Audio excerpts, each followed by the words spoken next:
Chapter 6. One Sabbath, Jesus was going through the grain fields, and his disciples began to pick some heads of grain, rub them in their hands, and eat the kernels. Some of the Pharisees asked, "Why are you doing what is unlawful on the Sabbath?" Jesus answered them, Have you never read what David did when he and his companions were hungry? He entered the house of God, and taking the consecrated bread, he ate what is lawful only for priests to eat. And he also gave some to his companions. Then Jesus said to them, The Son of Man is Lord of the Sabbath. On another Sabbath, he went into the synagogue and was teaching, and a man was there whose right hand was shriveled. The Pharisees and the teachers of the law were looking for a reason to accuse Jesus. So they watched him closely to see if he would heal on the Sabbath. But Jesus knew what they were thinking, and said to the man with the shriveled hand, Get up and stand in front of everyone. So he got up and stood there. Then Jesus said to them, I ask you, which is lawful on the Sabbath, to do good or to do evil, to save life or to destroy it? He looked around at them all, and then said to the man, Stretch out your hand. He did so, and his hand was completely restored. But they were furious, and began to discuss with one another what they might do to Jesus. One of those days, Jesus went out to a mountainside to pray, and spent the night praying to God. When morning came, he called his disciples to him, and chose 12 of them, whom he also designated apostles. Simon, whom he named Peter, his brother Andrew, James, John, Philip, Bartholomew, Matthew, Thomas, James, son of Alphaeus, Simon, who was called the Zealot, Judas, son of James, and Judas Iscariot, who became a traitor. He went down with them and stood on a level place. A large crowd of his disciples was there, and a great number of people from all over Judea, from Jerusalem, and from the coast of Tyre and Sidon, who had come to hear him and to be healed of their diseases.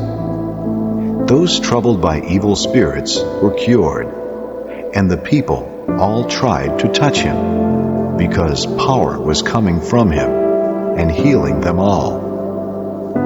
Looking at his disciples, he said, Blessed are you who are poor, for yours is the kingdom of God. Blessed are you who hunger now, for you will be satisfied. Blessed are you who weep now, for you will laugh. Blessed are you when men hate you, when they exclude you and insult you and reject your name as evil because of the Son of Man. Rejoice in that day and leap for joy, because great is your reward in heaven. For that is how their fathers treated the prophets. But woe to you who are rich, for you have already received your comfort. Woe to you who are well fed now, for you will go hungry. Woe to you who laugh now, for you will mourn and weep. Woe to you when all men speak well of you, for that is how their fathers treated the false prophets. But I tell you who hear me, love your enemies, do good to those who hate you, bless those who curse you, pray for those who mistreat you. If someone strikes you on one cheek, turn to him the other also.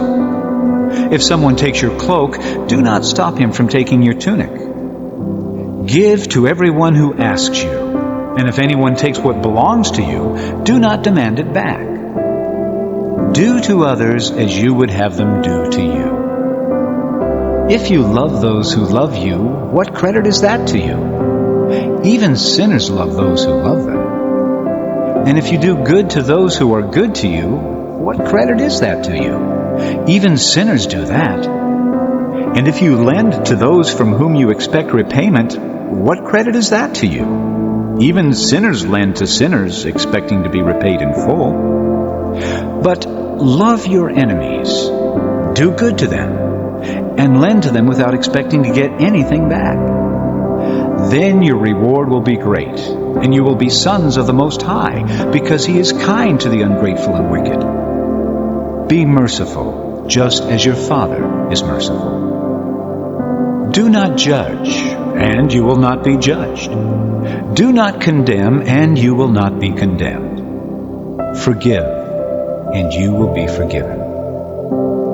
Give, and it will be given to you.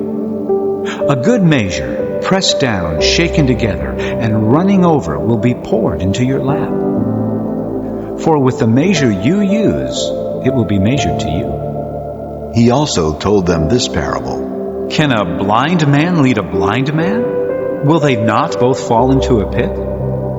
A student is not above his teacher, but everyone who is fully trained will be like his teacher. Why do you look at the speck of sawdust in your brother's eye and pay no attention to the plank in your own eye? How can you say to your brother, "Brother, let me take the speck out of your eye," when you yourself fail to see the plank in your own eye? You hypocrite! First take the plank out of your eye, and then you will see clearly to remove the speck from your brother's eye. No good tree bears bad fruit, nor does a bad tree bear good fruit. Each tree is recognized by its own fruit. People do not pick figs from thorn bushes or grapes from briars. The good man brings good things out of the good stored up in his heart, and the evil man brings evil things out of the evil stored up in his heart. For out of the overflow of his heart, his mouth speaks. Why do you call me Lord, Lord, and do not do what I say?